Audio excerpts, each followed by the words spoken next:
আসসালামু আলাইকুম রহমতুল্লাহ। প্রিয় দর্শক, আপনার স্ক্রিনে দেখতে পাচ্ছেন একটি দুঃখের সংবাদ। টেকনাফের ফুয়াইংকং ইউনিয়নে খারাংখালিতে বজ্রপাতে জামাতের কর্মী সরওয়ার কামালের মৃত্যু। ইন্না লিল্লাহি ওয়া ইন্না ইলাইহি রাজিউন। আল্লাহ রাব্বুল আলামিন তাকে শহীদ হিসেবে কবুল করুন। রাসূল সাল্লাল্লাহু আলাইহি ওয়াসাল্লামের হাদিস, যারা বজ্রপাতে মারা যাবে, ইমানদার ব্যক্তি যারা থাকবেন বজ্রপাতে মারা যাবেন, আল্লাহ তাদেরকে শহীদ হিসেবে কবুল করবেন। আমরা আল্লাহ রাব্বুল আলামিনের কাছে দোয়া করি, আল্লাহ রাব্বুল আলামিন আমাদের এই প্রিয় ভাইকে, ইসলামী আন্দোলনের এই প্রিয় ভাইকে শহীদ হিসেবে কবুল করুন এবং তার পরিবার যারা আছেন তাদেরকে সবরে জামিল দান করুন। প্রিয় দর্শক, বজ্রপাত আপনারা দেখেছেন, রিসেন্টলি প্রচুর গরম পড়েছিল, মানুষ শুধু বৃষ্টি চাচ্ছিল।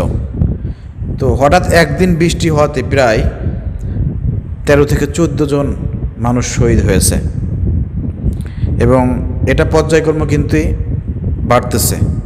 অর্থাৎ বজ্রপাতে এবং বৃষ্টির সময়, কালবৈশাখী ঝড় বৃষ্টির সময় কিন্তু আমাদেরকে সতর্ক থাকতে হবে।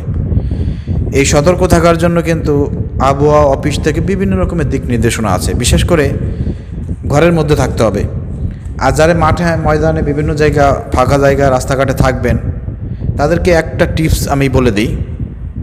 সেটা হচ্ছে, যখনই ঝড় বৃষ্টি শুরু হবে, বজ্রপাতের আশঙ্কা দেখা দেবে, জিলিক যেটাকে বলা হয় ওটা দেবে, তখন প্রিয় দর্শক, আপনি মাঠে থাকেন, ঘাটে থাকেন, কৃষক থাকেন, অনেকেই রাস্তাঘাটে থাকেন, আপনি ওইখানে বসে পড়বেন এবং আপনি বসবেন আপনার বুড়ি, মানে পায়ের 2 বুড়ি আঙ্গুলের উপরে, মানে বুড়ি আঙ্গুল আছে না পায়ের বুড়ি আঙ্গুলের উপরে ভর দিয়ে আপনি বসবেন, গুরমুড় উঁচু রাখবেন।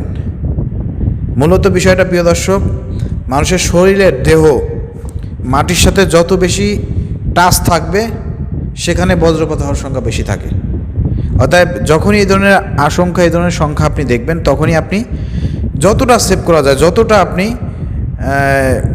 বুড়ি আঙ্গুল উঁচু করে, গুরমুড় উঁচু করে আপনার বুড়ি আঙ্গুলের উপরে ভর দিয়ে আপনি বসবেন, তাহলে অনেকটা সেভ হবে। এটা অনেক গবেষণা করে এটা আবহাওয়া অফিস থেকে বলছে এবং যারা এগুলো নিয়ে গবেষণা করে তারা এই বিষয়টা বলছে। আমি একটা টিপস আপনাদেরকে বললাম। আর যেখানে যে থাকবেন, বেশিরভাগ ক্ষেত্রে ঘরের মধ্যে থাকার চেষ্টা করবেন।